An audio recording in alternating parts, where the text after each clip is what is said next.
Hello world. Today's video is a quick discussion on song structure, and more specifically, the way that I structure my hyperpop songs. Song structure is the way that you align the elements of a song to make a whole and cohesive sound. The four things that we're going to focus on for our song structure are intro, verse, chorus, and bridge. Basically, these four things are used in every single pop song and in every single hyperpop song by extension. The intro is what sets the scene for the song tonally, and the rest of the music in the song will follow along to the intro. The verse is where the main meat and story of the song is going to be told, and oftentimes the verse is a repeated melody but not repeated words, so this is where a lot of experimentation will come with the lyrics. And then the chorus is the main musical and lyrical motif that will be repeated throughout the song. This is also referred to as a refrain, as it comes back in again after it's already been heard. And this is the part of the track that's going to be most memorable and catchy. And then the bridge is the section that connects the verse to the chorus or the intro to the chorus. This can be a build-up or a crescendo where the sound is rising and leading to another drop, or this can be like a slow, calm, subtle area to just transition between sections. And basically with those four elements, you're gonna rearrange them in different orders to give yourself various song structures. Now that we've discussed the terms that go into song structure, I found this quick little guide on 3 basic popular pop song structures, and then I also modified it myself for 3 hyperpop structures that I use in a lot of my songs. So most pop songs begin with a verse or an intro before the verse. They either go into a chorus or a bridge leading to the chorus. The main difference here that I find in hyperpop is that most hyperpop songs start with the chorus rather than starting with the verse, or they start with an intro leading up to the chorus like most of my songs do. And that's that first style right here: intro, chorus, bridge, then a verse, then a bridge, then a chorus, and then another verse. And the verse is plus or minus. Not everybody throws the verse in at the end, but that's a common topic. And the song that I will be showing you guys follows this first method here.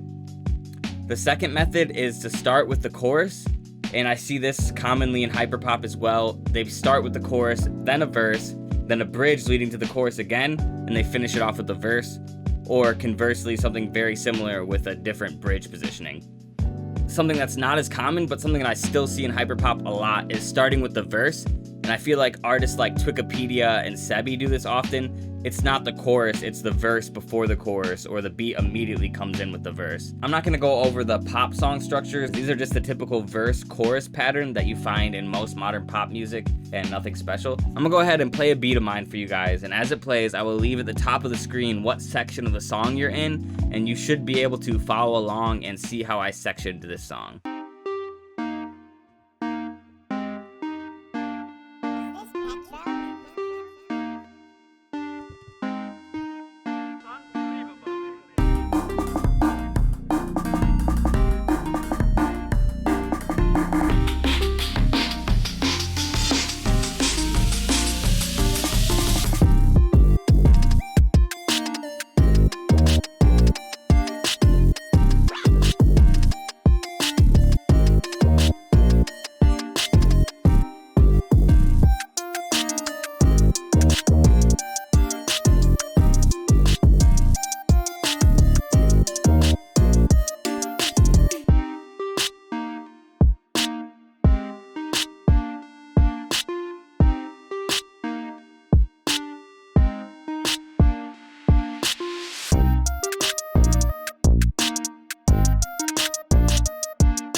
So that's the entirety of the beat, and now that you've seen which sections are which, I'm gonna go ahead and break down what makes those sections what they are.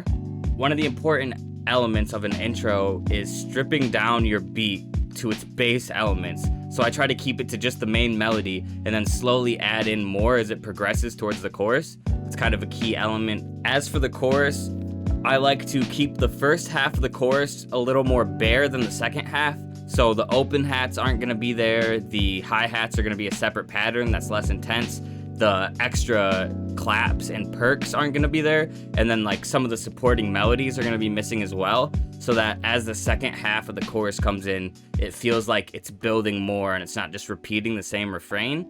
And then after the chorus, it's just a simple bridge leading up to a verse section.